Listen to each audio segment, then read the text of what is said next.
I've gotten to know very well, and we've gotten along really very well. And we had a big call yesterday, as you know, with President Putin, and we'll be talking about it. President Zelenskyy of Ukraine has endured a lot. I mean, he really has. He's endured a lot, and we've endured it with him. To be honest, it's been a long time, and I think we're making great progress. So we're going to be talking about that today. We'll be talking about what took place yesterday with my phone call with President Putin. And I think that things are coming along pretty well. It began with Alaska, where I think certain guidelines were discussed, and we want to see if we can get this done. This was long ago into the Biden administration. I came here and we inherited this, and we'd like to see if we could finish it, end it. We want it ended. So many people have died in this war, and we're gonna get it ended. So I just want to thank you all very much. If you have a couple of questions, go ahead, please. In fact, before I do that, let me just ask the President to say a few words. Thank you, President. Glad to meet you again, Mr. President. Thank you very much for the invitation. Again, my congratulations with your successful ceasefire in the Middle East. Thank you. Yeah, and you did it, and I think this is a momentum to finish Russia's war against Ukraine. I think that, yes, we understand that Putin is not ready.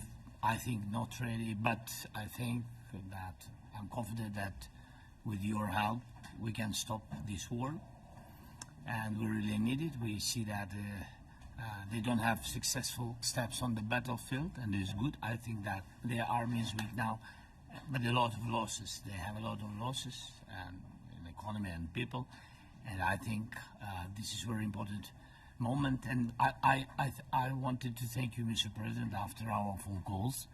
Yesterday I had a good opportunity to meet with the big American energy companies, and they're ready to help us. Yes, after all these attacks on our infrastructure, Russian attacks, and etc. And I had also meetings, thanks to your team. We had meetings with a good military companies. We spoke about air defense, and I want to share it after with details where we are. Thank you. Thank you so much. Thank you very much. And I think it looks beautiful in his jacket. Yeah? Is it beautiful? I hope people notice. It's a good. It's actually very stylish. I like it. Yeah, please go ahead.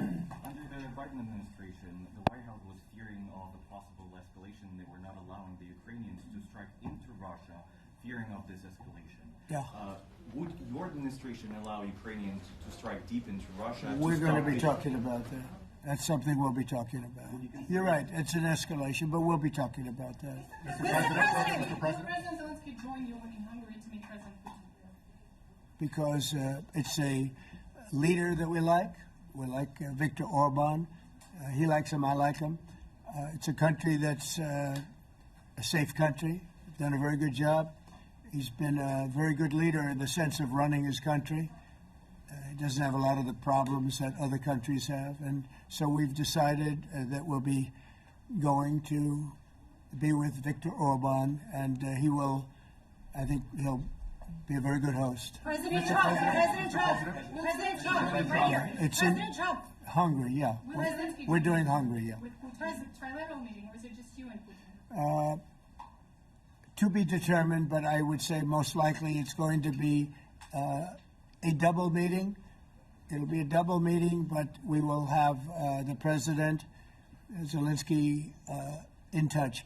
There's a lot of bad blood with the two presidents, and I'm not speaking out of turn when I say it. It's a very difficult situation.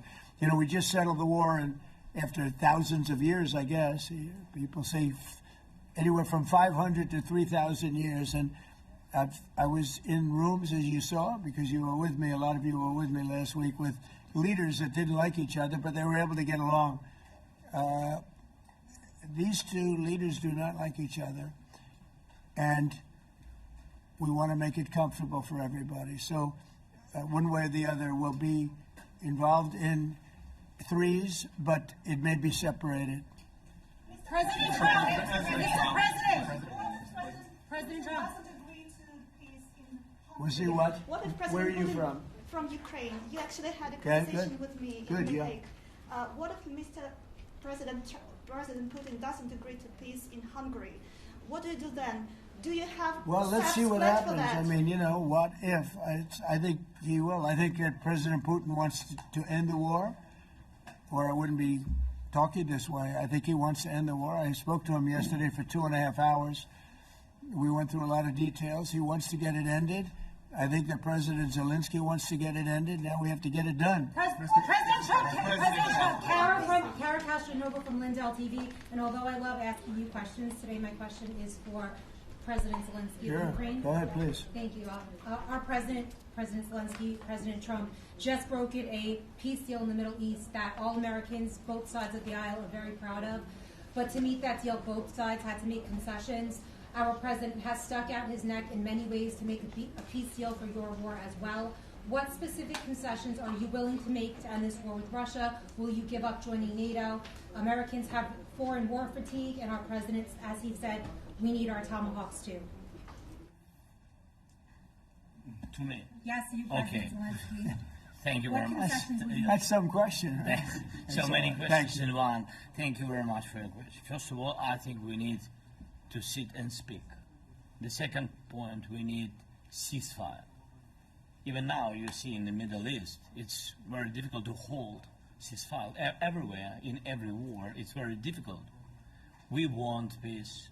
Putin doesn't want. That's why we need pressure on him. We will speak with President today what we need.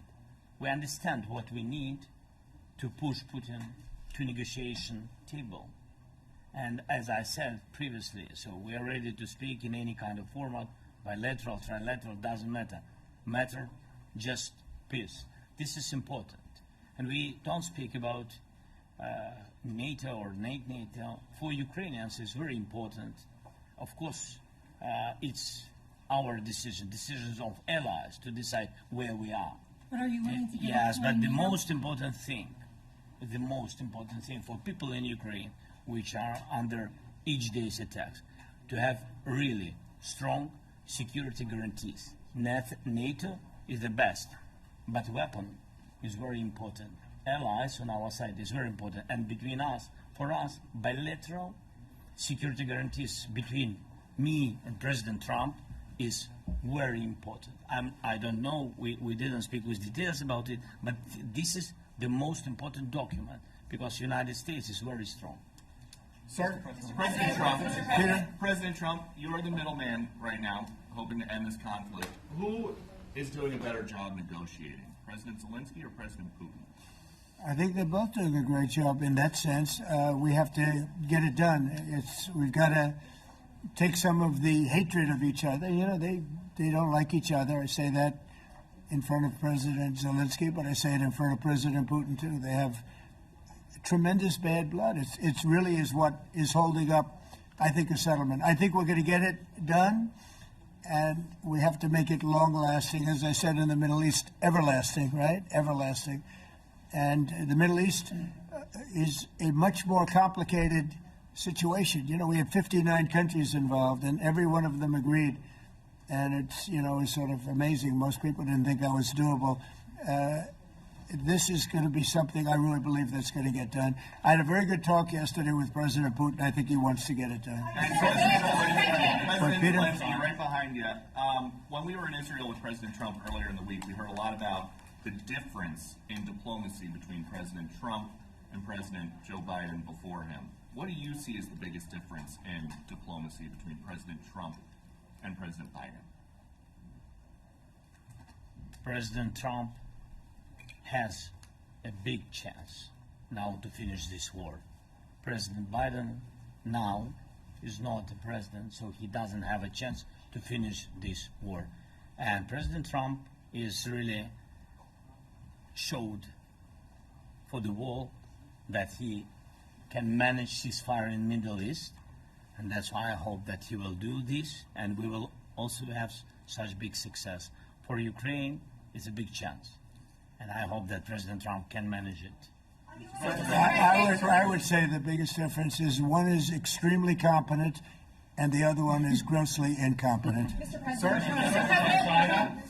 a few weeks ago in New York, when you two met, you said that you think Ukraine could ultimately take back all the territory that it's lost so far. Do you still think that's the case, or do you think there'll have to be some sort of You swap never of know. Look, territories? you know, war is very interesting. You never know, do you? You just never know. With war and peace, but you never know. Please. Russia calls Tomahawk supply to Ukraine as an escalation, yet it continues using similar cruise missiles like Caliber and Yeah. even Who are you nuclear- with? Who are you with? Ukraine. You, Ukraine? Yeah. But Russia continue even using the cruise missiles and also nuclear-capable ballistic missiles in Ukraine since 2022. So do you consider providing Ukraine with the Tomahawk or similar missiles as an opportunity to equalize the possibilities of Ukraine and Russia and push Moscow to the negotiation Yeah. table? Sure. We're going to be talking about that. That's why we're here. Okay? Fair question. Exactly as he told you to say it, but we're going to be talking about it. Okay? Yeah, please. What is your message to India and Hungary who is still refusing? You said India and Hungary? Hungary. That's India an interesting. and Hungary India and refusing Hungary. to It's stop an interesting buying, combination. refuse to stop buying Russian oil. Well, India is not going to be buying Russian oil anymore. And Hungary is sort of stuck because they have one pipeline that's been there for years and years and years, and they're inland. They don't have sea. They don't have sea. And I spoke with the very great leader of Hungary, and they are, it's very hard for them to get oil. I understand it. Hungary's in a very interesting position because they can't have ports. They're surrounded by land. So we'll see what happens there. But India will not be buying oil from Russia. And, they've already de-escalated, and they've more or less stopped. They're pulling back. They bought about 38% of the oil, and they won't be doing it anymore. Mr. President Trump has been helping you in achieving peace in Ukraine. Who has? First Lady Melania Trump Yeah. has been helping in returning abducted Ukrainian children from Russian captivity. President Zelenskyy, do you appreciate those efforts? How do you assess them? And did you ask her to step in and to help you? No, she wanted to do it. She's felt very strongly about the children, and she's done a really good job, I think, in bringing it to the fore. We have a lot of children involved. Now, it's some people say it's 20,000, and some people say it's 300. There's a big difference between that, so nobody really knows. But she felt very strongly about the children. She thinks about the children all the time. President Trump, if you okay Tomahawks to Ukraine, what's going to happen if the United States is in a conflict and we need the Tomahawks? Well, that's the problem. We need Tomahawks, and we need a lot of other things that we've been sending over the last 4 years to Ukraine. We've been, we gave them a lot. Now we have a different situation. We send it to the European Union. They pay for it and all that, and they have plenty of money. But it's beyond the money. We need Tomahawks, and we need a lot of other weapons that we're sending to Ukraine. One of the reasons we want to get this war over is exactly that. It's not easy for us to give. You're talking about massive numbers of very powerful weapons. So that's one of the things we'll be talking about. Hopefully they won't need it. Hopefully we'll be able to get the war over with without thinking about Tomahawks. I think we're fairly close to that. Yeah, go ahead. President, Yeah, please. Just to understand. So for today, of course, we want to finish this war, but the war is another technological war. You don't use just Tomahawks. If you want to target a military goal, you need thousands of drones. It goes together with such missiles. Ukraine has such thousands of our production drones, but we don't have Tomahawks. That's why we need Tomahawks. But the United States is a very strong production, and the United States has Tomahawks and other missiles, very strong missiles, but they can have our thousands of drones. That's why where we can work together, where we can strengthen American production. And so just so that I understand, so you're suggesting kind of a trade. If President Trump okays Tomahawk missiles to help you, launch. Yes, it's into about Russia, military goals. then It's you only would about let- military goals. Right, but then you would authorize some kind of an exchange with Yes, of the course. US Yes, we Ukraine. have proposition. And We have big proposition President- with our drones. President Trump, I don't mean to be brokering an arms deal here, but is that something that you'd be interested in, Ukrainian drones? We are, yeah. We have a lot of drones right now. We build our own drones, but we also buy drones from others, and they make a very good drone. I mean, drone warfare has really come to the fore over the last couple of years because of this war. I will say, there's nothing like the jets. You know, we knocked out a lot of drones in Israel. We were knocking them out for Israel, and we were doing it with extremely fast and powerful jets, following the drones and knocking the hell out of them. So, you know, we know a lot about the drones, and we know a lot about the great jets, the great ones. The ones, well, and the B-52s, which were totally they were stealth. They were undetectable. So we have a lot of different weapons. And, you know, I have an obligation also, though, to make sure that we're completely stocked up as a country, because you never know what's going to happen. In war and peace, right? You never know what's going to happen. So we're going to be talking about Tomahawks, and would much rather have them not need Tomahawks. Would much rather have the war be over, to be honest, because, you know, we're in it to get the war over. We're selling a lot of different types of weapon, as you know, to the European Union. We're not in it for that. We're in it to get it over. We're losing thousands of people a week, thousands of people. Russian, Ukrainian, and mostly soldiers. I mean, mostly soldiers. But we're in it to see that end. And if we can end quickly, and I think we can. I mean, I had a very good talk yesterday. We're going to be talking about it. But I had a very productive talk yesterday with President Putin. We'll see what happens. But the war in the Middle East was far more complicated. We got that one done. And I think we have a good chance. I think President Zelenskyy wants it done, and I think President Putin wants it done. Now all they have to do is get along a little bit. Can you give us an update on the trade negotiations with China, or perhaps Secretary of Defense? Yeah, I will, and I'm going to let Scott do that. But I think we're doing very well. I think we're getting along with China. China would like to have something. As of this moment, we'll be meeting in a couple of weeks. We'll be meeting in South Korea. You think Myself. Go forward? I think so. It looks like it's going forward. I think so. They want to meet. We like to meet. I have a very good relationship with President Xi, and we're going to see what happens. But, you know, for years we were taken advantage of by China very badly. We were losing hundreds of billions of dollars a year to China. We really built their military, if you think about it. The kind of money that presidents allowed to be lost to China was just insane. And then when I came into office, as you know, I put very severe tariffs. So we took in hundreds of billions of dollars in my first term from China. Biden let that go because it was so much. He let it continue, but he gave all sorts of exceptions. And by the time you looked at it, Scott, I would say it wasn't the same thing. He would give an exception for anything. If you got up and went out to dinner, he'd give you an exception. So it wasn't the same thing. But I put on very serious tariffs. So we took in hundreds of billions of dollars.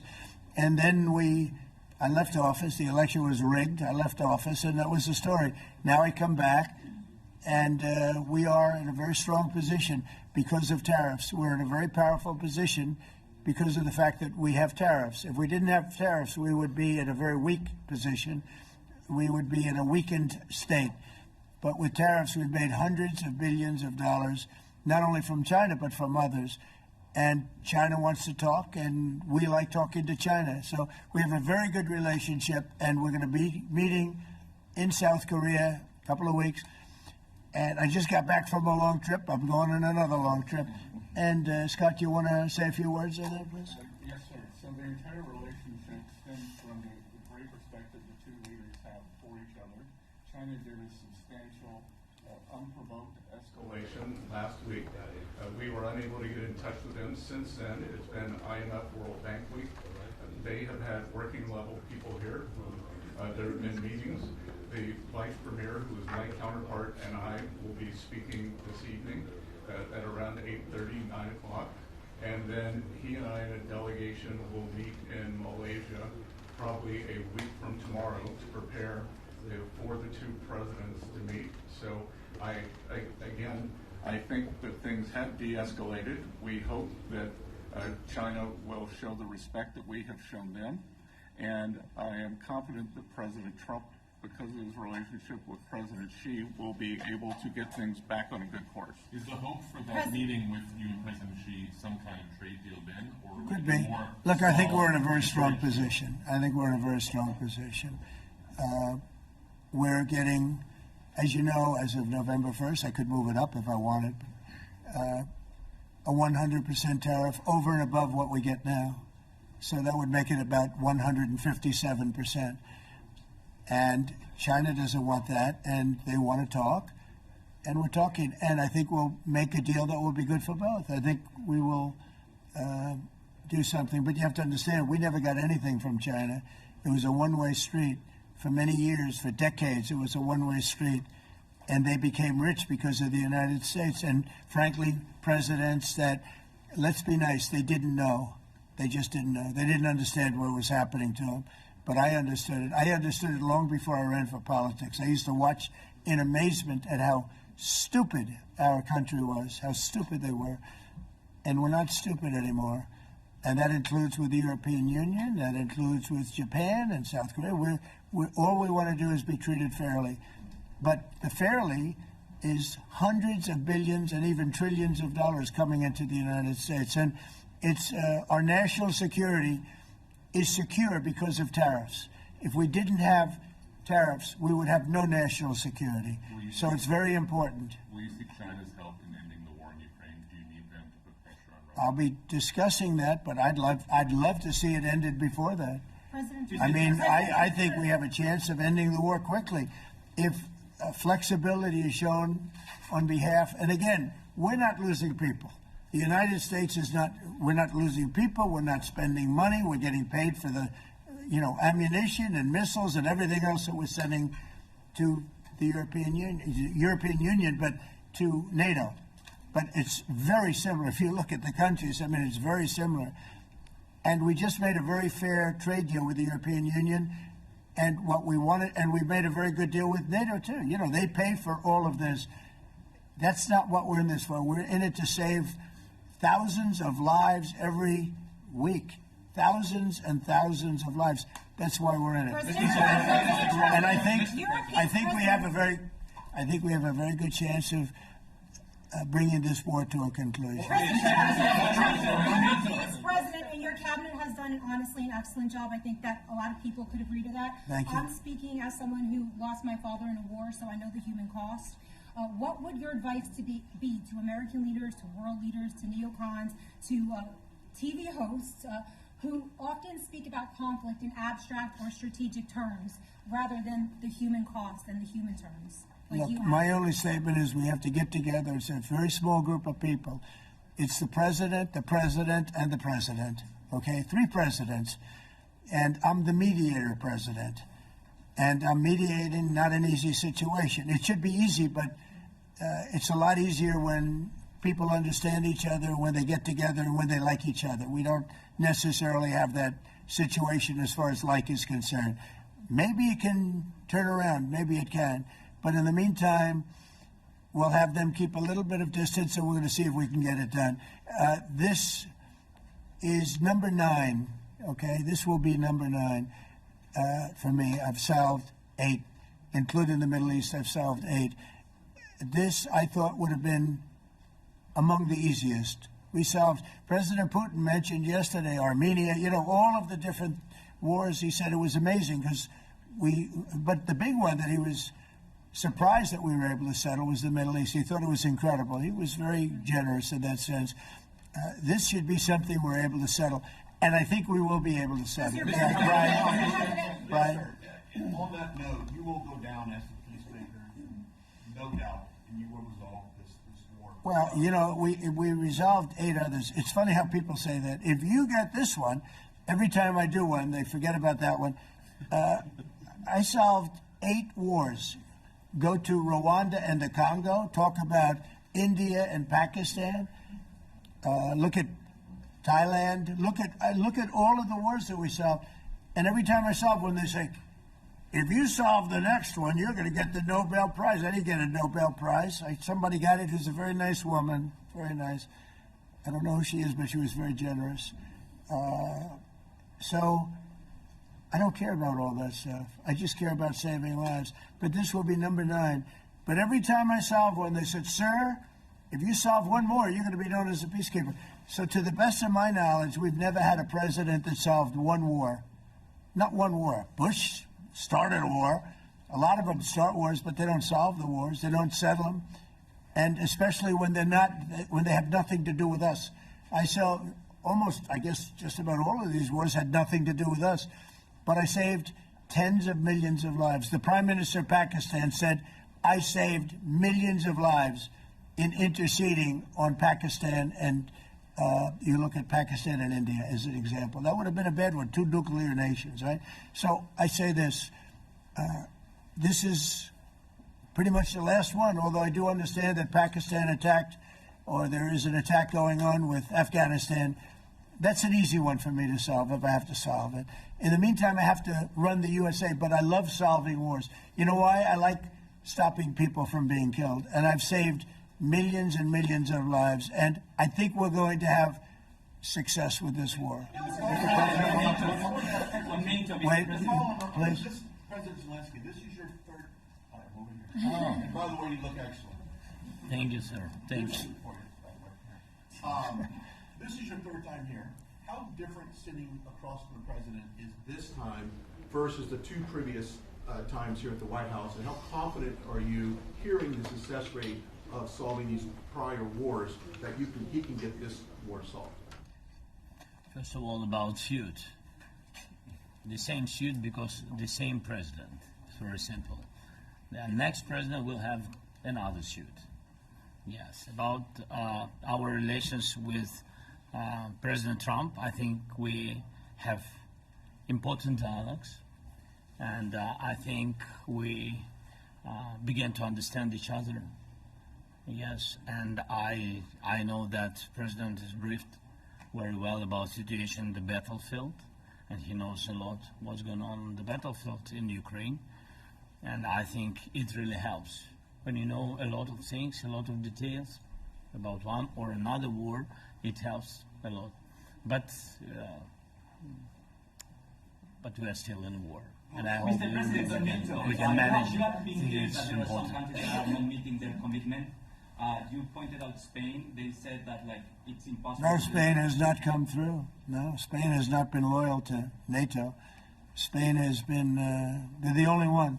Everyone went up to, as you know, I mean, you were at 2% and they all went up to 5%, but Spain disagreed with that. I think Spain should be reprimanded for that. I think it's very bad that they did that, but that's up to them. That's up to NATO and Spain. From your options, they cannot be expelled from NATO. Can they or not? They cannot, according to the treaty, but they also claim that they are protected by the European Union umbrella for trade. Well, the other people, many of the other countries are in the European Union too. They're not complaining, right? President, tell you that Putin is serious. That's of interest. Yeah, please go ahead. Do you think you can carry the momentum from the Middle East deal over to this deal? And I if do. so, how does that move the needle? Yeah, I do. I think we carry a lot of momentum, a lot of credibility. Getting Middle East done was very important. Nobody thought it could be done. That was one nobody thought could be done, and we got it done. And a lot of that was the big hit that we put on Iran with respect to the nuclear. They took that was an unbelievable military maneuver, the B-2s, and many other planes involved, by the way, but the B-2s. Yeah, I think nobody expected that to happen. And, you know, we had 59 countries involved, and these were countries very diverse.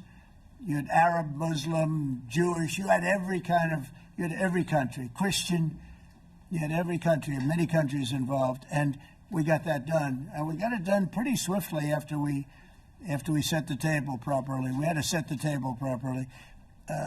This should be one that we get done. And I think the table is set properly here now. to.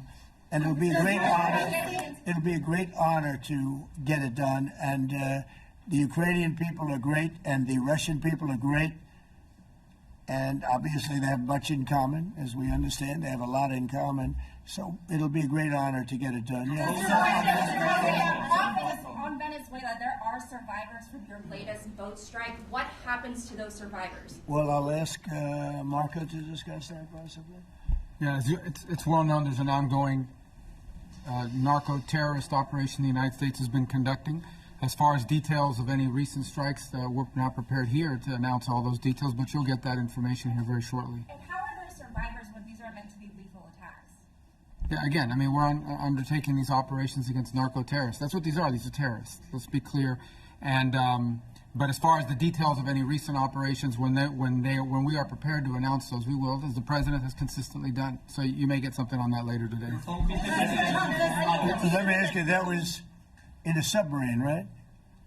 We attacked a submarine, and that was a drug-carrying submarine built specifically for the transportation of massive amounts of drugs. Just so you understand, this was not an innocent group of people.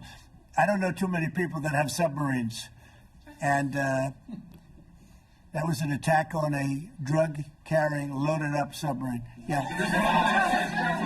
On Putin, is it your belief, as Mr. Zelenskyy said yesterday, that the threat of tomahawks and costs, as Secretary Hicks put it, is that bringing him to the table, the fact that it's kind of a carrot and stick? I don't know what's bringing him to. I think he wants to make a deal. That's all. I can't tell you what's bringing him. Sure, that's the threat of that is good, but the threat of that is always there.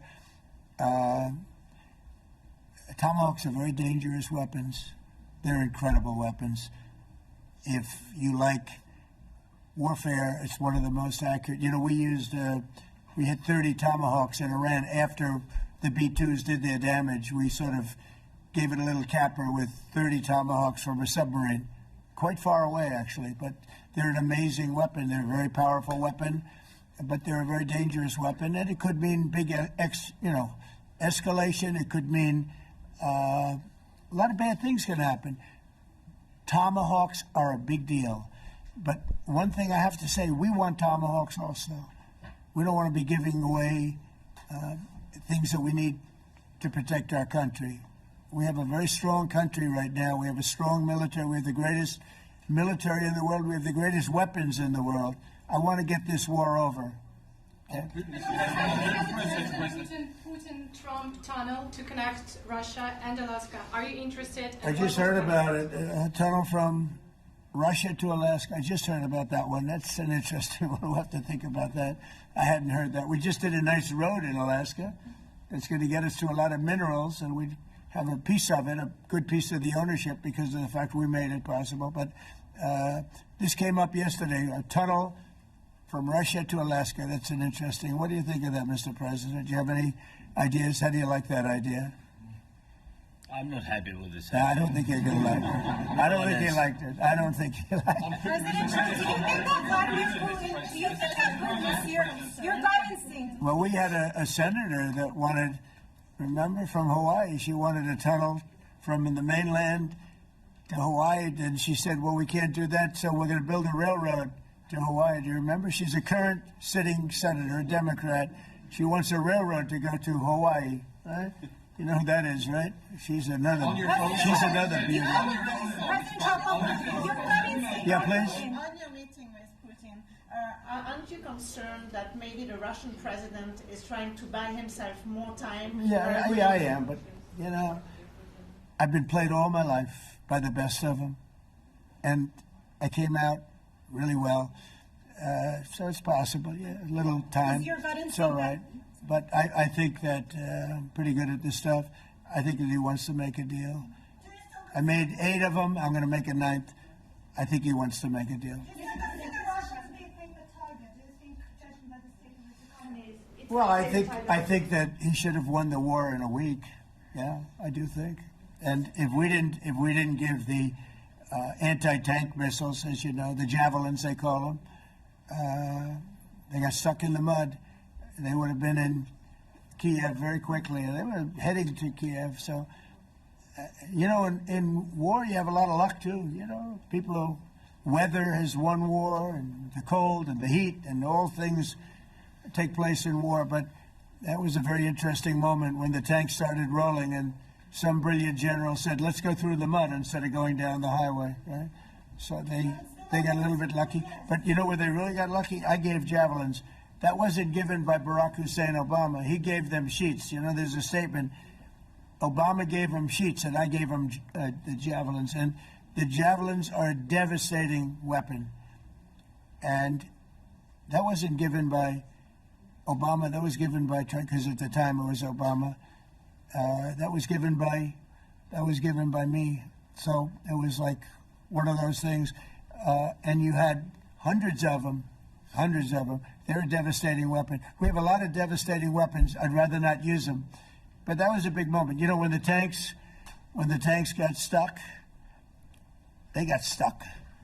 And call it luck or call it talent. I'm not sure what you'd call it, but it was a big moment in time. Do you think Democrats will give you credit? Do you think Democrats will give you credit when you finally end this war, like they did with the war in the Middle East? And I think right now the Democrats are really damaged, mentally damaged.